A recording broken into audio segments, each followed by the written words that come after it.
They didn't invite me to my sister's wedding, so I took a vacation instead and watched everything fall apart. I discovered this on a sweltering July afternoon while balancing a paper plate of potato salad at our family reunion. My cousin Elena approached with her signature enthusiasm. "So, are you flying or driving to Melissa's big day next month?" I blinked twice, forcing a smile. "What big day?" Elena's expression shifted from excitement to confusion. "The wedding. She's finally marrying that investment banker, Christopher." She laughed nervously. "You're joking, right?" I nodded mechanically, mumbled something about checking on the barbecue, and retreated to my car. With the air conditioning blasting against my face, I tried to process what I'd just learned. My younger sister, the same sister I'd practically raised after our mother fell into depression following Dad's death, was getting married. And somehow, I wasn't invited. Melissa and I were only 3 years apart but had been inseparable growing up. I was the one who taught her to ride a bike, who helped her with college applications, who loaned her money for her first apartment security deposit.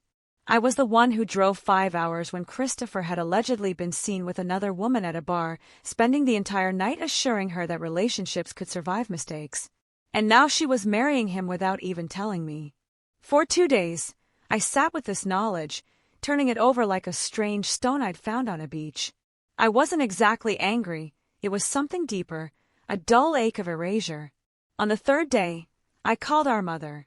"Hey, Mom," I said when she answered, keeping my voice deliberately light. "Quick question, is Melissa getting married next month?" The silence that followed told me everything I needed to know. "Well," she finally said, her voice taking on that dismissive tone she used when she didn't want to deal with emotions, "yes, she is." "I thought you knew." "How would I know? No one told me." "Oh, Alexis, don't be so dramatic. It's a very small ceremony. Just immediate family and close friends." The words immediate family hit me like a physical blow. "I am immediate family." She sighed. "You know what I mean. You're always so busy with your career, always traveling. Melissa didn't think you'd be interested, and Christopher's parents were very specific about keeping the guest list under 50 people. So I didn't make the cut." "It's not like that," she said, though it was exactly like that. "We just thought it would be easier this way." Easier. That was the word that lingered after we hung up. Not that they forgot me, it was that I was the easy one to erase. I didn't yell. I didn't demand explanations. I didn't even call Melissa. Instead, I opened my laptop and booked a vacation to New Zealand. Solo. For the exact dates of the wedding. I didn't tell anyone where I was going. Not my roommate who usually collected my mail. Not my best friend Nadia who could read my moods better than I could. I simply submitted a vacation request to my boss, packed a single suitcase, and left a note on my refrigerator, "Gone exploring. Back in 2 weeks." The flight from Chicago to Auckland was nearly 17 hours. I didn't watch movies. I didn't read the thriller I'd brought. I just stared at the flight map on the screen in front of me, watching the little plane icon inch across oceans and continents, taking me further from the family that had decided I was optional. By sunrise, I was checking into a small cottage on the South Island. It sat on a cliff overlooking the ocean, half hidden by native trees and morning mist. The air smelled of salt and pine. The waves crashed against the rocks below in a steady rhythm that immediately felt more honest than any conversation I'd had in months. For the first 24 hours, I didn't check my phone. On the 2nd day, I hiked down to a small, secluded beach where volcanic rocks created tide pools filled with tiny marine universes. I took a photo of my boots on the black sand, the ocean stretching endlessly behind them.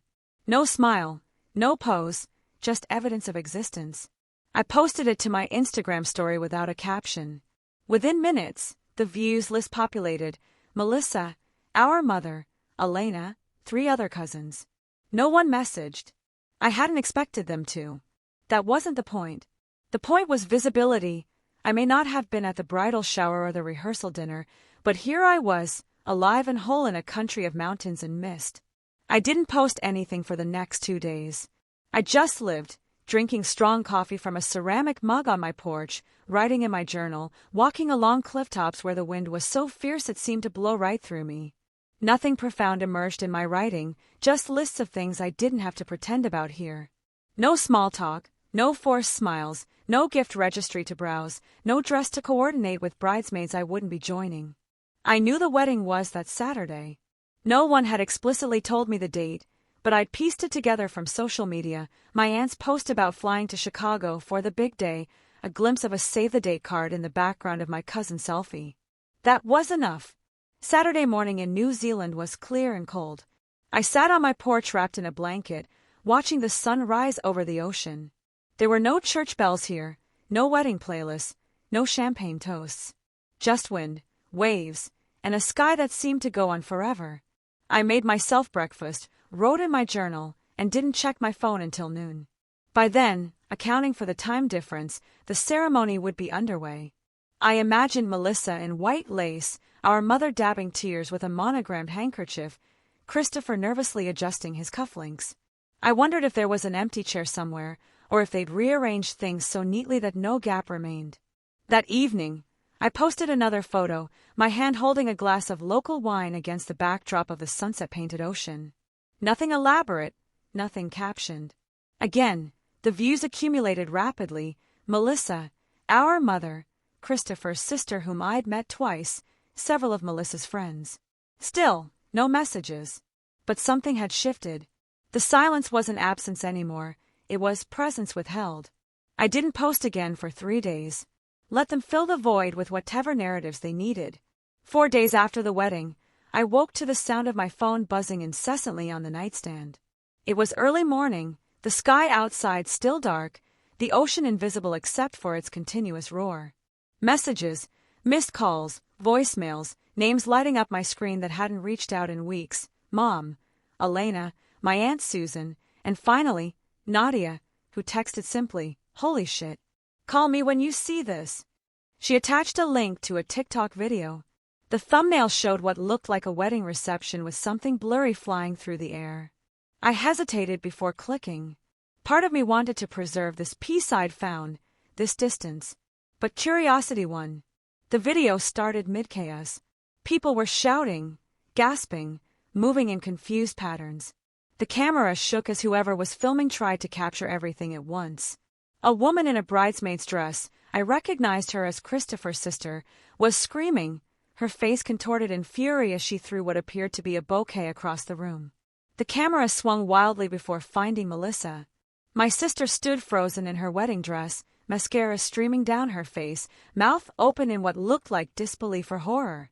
Then came an accusation, clear despite the background noise. "You knew he was engaged to my sister. You knew and you went after him anyway." The voice belonged to one of the groomsmen, a man I vaguely recognized as Christopher's best friend. The camera panned just enough to catch Christopher, white-faced and rigid between his new wife and his best friend.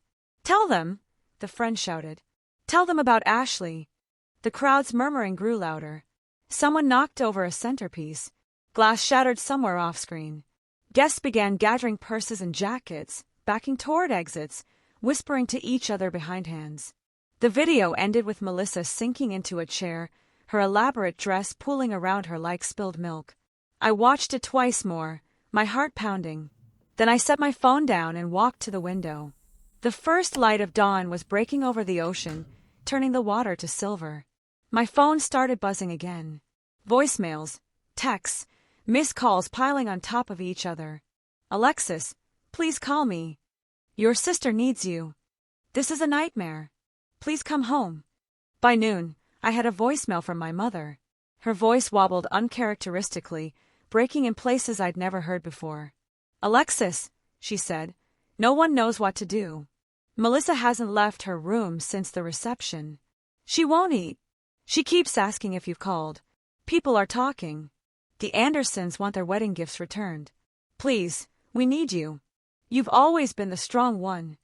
There it was again, the strong one. The reliable one. The one who held everyone else together, who never asked to be held. I didn't respond. Instead, I made tea and stepped outside, letting the wind whip through my hair as I watched seabirds dive and soar over the cliffs. I took a photo of the horizon, where the ocean met the sky in a perfect line, and posted it without comment. 10 minutes later, my mother texted, "She's not well, Alexis. She keeps asking for you. Please, Just call. That evening, a message came from Melissa herself, not a call, just a text. I know I hurt you. I didn't think. I didn't think at all. I need my big sister. I don't know who else to ask. I stared at those words for a long time. Not because I didn't believe them, but because they were the first honest thing she'd said to me in years. But it wasn't enough, not after being deemed unnecessary until crisis struck. They didn't miss me, they missed what I did for them. And now that everything was crumbling, they wanted the support beam back in place. But I wasn't made of steel anymore.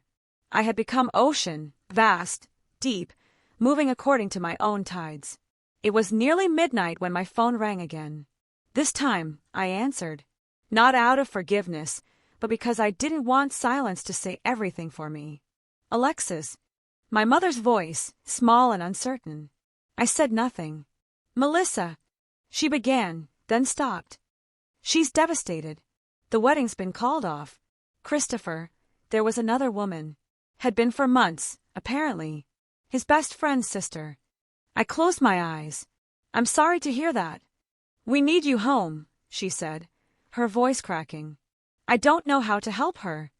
I looked out at the night sky, vast and scattered with stars I couldn't have seen from the city. I was there, I said finally. 4 years. You just didn't see me. Silence stretched between us, different from the defensive pauses I was used to. I didn't know you felt that way, she said eventually. No one asked. She exhaled slowly. Not quite a sigh, just the sound of someone realizing there's no script left to follow. I'm sorry, she said, and for once, it didn't sound like a question. I didn't answer. In the silence that followed, something shifted. No excuses, no rewriting of history, just the sound of two people acknowledging what had broken long ago. Are you coming home? She asked finally. I looked around my cottage, the simple furniture, the books I'd been reading, the shells I'd collected arranged on the windowsill. Everything peaceful. Everything mine. No, I said gently. I think I'm finally home. We didn't say goodbye. We just let the call end. The next morning, I woke early. The cottage was quiet in a way that asked nothing of me. I wrapped myself in a sweater and stepped onto the porch. The ocean below was calm, reflecting the pale light of dawn. I made coffee, wrote a few lines in my journal, then pulled out the stationery I'd packed but hadn't yet used. I wrote one letter, short, plain, no accusations or itemized grievances. Just this. I hope you find healing. I hope you learn to recognize worth before absence. I hope next time the invitation comes before the apology. Alexis. I folded it carefully and addressed it to our childhood home. No return address. Later that day, I walked into the nearby village and dropped the letter in a blue postbox outside a cafe that smelled of cinnamon and sea salt. The barista nodded as I entered, recognizing me from previous mornings. Beautiful day, he said. I smiled. Yes, perfect for new beginnings. On my way back, I stopped at a lookout point where a wooden bench faced the ocean. I sat for a while, watching waves crash against rocks below, feeling the sun warm my face. My phone remained in my pocket, untouched. When I returned to the cottage, I posted one final photo, the empty bench, framed by native flowers, overlooking the vast blue expanse. No caption, but I knew they'd see it, not because they followed me, but because people always notice what's missing once it's been quiet too long. That night, I didn't check messages or scroll through updates from a world I'd stepped away from. Instead, I lit candles, made dinner, pulled a blanket across my lap, and planned the next leg of my journey, a week in the mountains, then perhaps the coast. There was no vindication in this, just clarity, no closure, just space. And for the first time in years, I didn't feel erased. I felt free. Hey everyone! Imagine raising your sister only to be excluded from her wedding like you never existed.